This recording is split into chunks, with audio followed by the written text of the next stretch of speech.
Olá, bom dia, boa tarde, boa noite a todos, boa madrugada, dependendo do horário que vocês forem assistir. Eu sou o Mengo, João Luiz, professor de Biologia de vocês, e eu estou retornando aqui trazendo a aula de lipídios, que estou devendo a vocês. Na verdade, eu estou devendo a vocês várias aulas.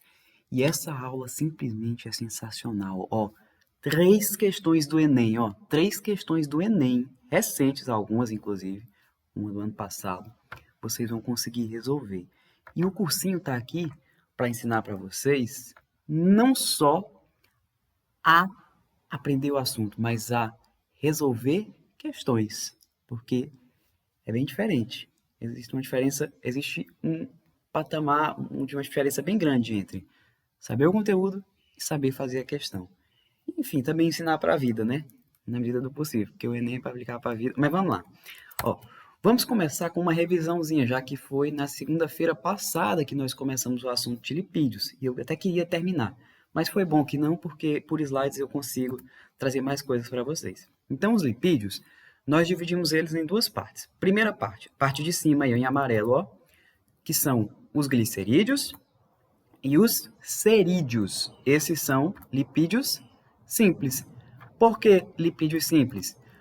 Ó, aí você tem que voltar lá no slide da aula passada, que eu não disponibilizei para vocês e logo eu coloquei bem aqui, ó.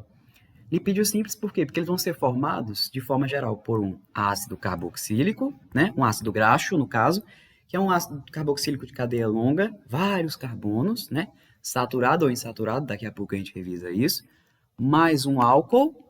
Lembra? Deixa eu pegar meu pointer. Cadê meu pointer? Aqui, ó. Mais um álcool, ou seja, ó, um OH, ó, um C dupla OH reagindo com OH, que é o álcool. C dupla OH, o ácido, OH é o álcool, reagindo, formando o éster, que é o seu lipídio. Lipídio é um éster, no caso dos lipídios simples, e a água. Lembrando que essa reação ela pode tanto ocorrer nesse sentido como nesse.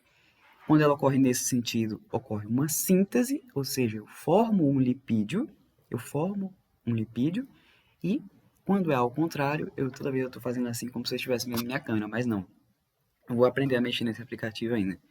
E quando é ao contrário, uma quebra, uma lise, uma hidrólise. Mas, passando então. E no caso dos glicerídeos, né? No caso dos triglicerídeos, é quando você tem um ácido graxo reagindo com um álcool, né? Chamado glicerol. E aí você vai formar um triglicerídeo. É um caso específico dos lipídios, a gente já falou sobre ele. Tudo bem? Das funções, dos riscos e tudo mais. Então agora isso aqui já é novidade. Nós vamos falar da parte dos lipídios, falamos dos simples, e agora nós vamos falar dos lipídios complexos, que são esteroides, carotenoides, ó, a gente não começou esses aqui, viu? De vermelho. Lipoproteínas e fosfolipídios. Eles são os lipídios complexos, porque tem uma estrutura não padrão. Ou melhor, às vezes, na estrutura deles, eles vão ter coisas além desse negócio de ácido mais álcool, éster mais água. Entende? Por exemplo, fosfolipídio. Vai ter fósforo ali no meio, né? O Pzinho, aquele fósforo. Lipoproteína, lipídio e proteína. Carotenoide, esteroide. Mas é o que nós vamos ver já já. E nós vamos começar com os cerídeos. Aliás, cerídeos,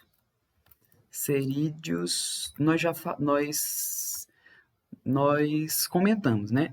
Os álcools de cadeia são álcools de cadeia aberta que não sejam o glicerol, são formados por álcools de cadeia aberta que não sejam o glicerol. Vamos retomar bem aqui para fazer bem feito, ó. Lembra que toda vez que você tiver um ácido com álcool, gera o seu lipídio, correto? Só que se esse álcool for o glicerol, gera o triglicerídeo, gera o glicerídeo, diglicerídeo, enfim. Mas se for um outro álcool qualquer de cadeia aberta, normalmente um álcool de cadeia maior, vai formar o cerídeo. Então, ó, não é glicerol. Não é glicerol. É qualquer outro álcool menos o glicerol, de cadeia aberta. Um álcool grande, de forma geral, um álcool grande. E aí você vê, por exemplo, aqui as colmeias das abelhas, né? Esse formato se assemelha a um hexágono aqui, né? Aqui é um cerídeo, viu? Isso aqui é um lipídio, então tem uma função aí estrutural. Nas aves, elas, não sei se vocês já viram as aves colocando o bico na região posterior do corpo, ou seja, atrás. Nessa região elas têm uma glândula chamada glândula uropigiana. Essa glândula produz um sebo, um lipídio, que elas espalham sobre as penas. E é justamente para impermeabilizar. Lembra que a gente falou que os lipídios, eles são hidrofóbicos, apolares, né? Então, nas aves, ou seja, uma função de impermeabilização, e nas plantas também uma função de impermeabilização, aquelas que têm uma folha estranha, assim, quando você pega, você percebe que é levemente impermeável, só que não pode ser muito impermeável, porque a folha precisa perder água, né?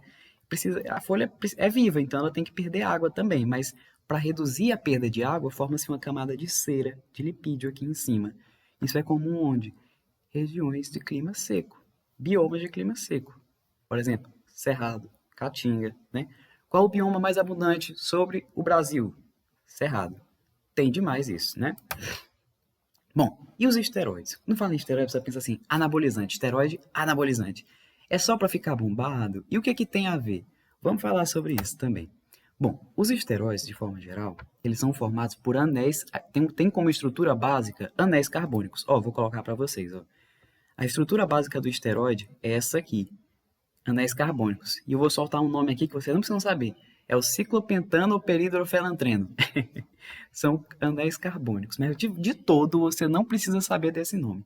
É só ter uma ideia de que, ó, não é éster mais água. A estrutura básica dele é isso aqui, tá bom? Aparece um álcool aqui, mas nada demais. Qual a importância deles? Eles são precursores dos hormônios sexuais masculinos e femininos. São também precursores do colesterol. Na verdade, o colesterol é um esteroide, né?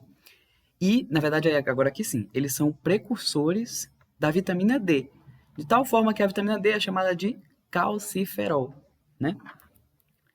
Bom, e aí você tem, no caso, o colesterol, que é um esteroide, e ele pode ser os hormônios femininos e masculinos.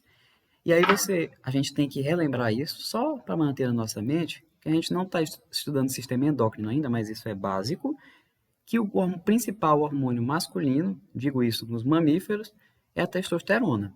E o principal hormônio feminino também nos mamíferos são os dois, né? Os principais, progesterona e estrógeno. Com essa ideia básica, ó, com essa ideia básica você já consegue responder uma questão do Enem. Mas vamos lá, vamos falar do colesterol. O colesterol, ele é bom, ele é ruim, é os dois, depende da quantidade, como é, né? E aí, é bom ou é ruim? Bom, os dois, na verdade.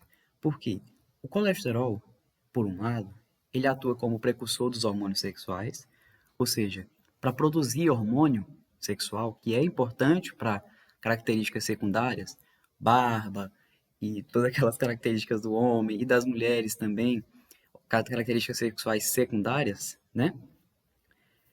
Precisa do colesterol, senão não produz. Ele é a base para produzir. Ele está na membrana plasmática, ou seja, está na constituição de todas as suas células, ou pelo menos quase todas, né? E ele é usado na produção de sais biliares. O que são os sais biliares? O que é a bile, na verdade, né? A bile, ela auxilia na digestão, quando a gente for falar de sistema digestório. Então, de uma forma, você já pode entender que ele auxilia também na digestão. Então, ó, isso é show de bola, é o santozinho. Mas qual é o problema? O colesterol, dependendo de como ele for, eita, tá descarregando. Ele pode se depositar nos vasos sanguíneos, ele traz mais risco de doenças cardiovasculares, enfim, tudo isso, né? Mas assim, ainda assim, o colesterol ele é benéfico. E por isso, vou colocar só o computador para carregar, pessoal. Ele se subdivide em algumas classes. Ele se subdivide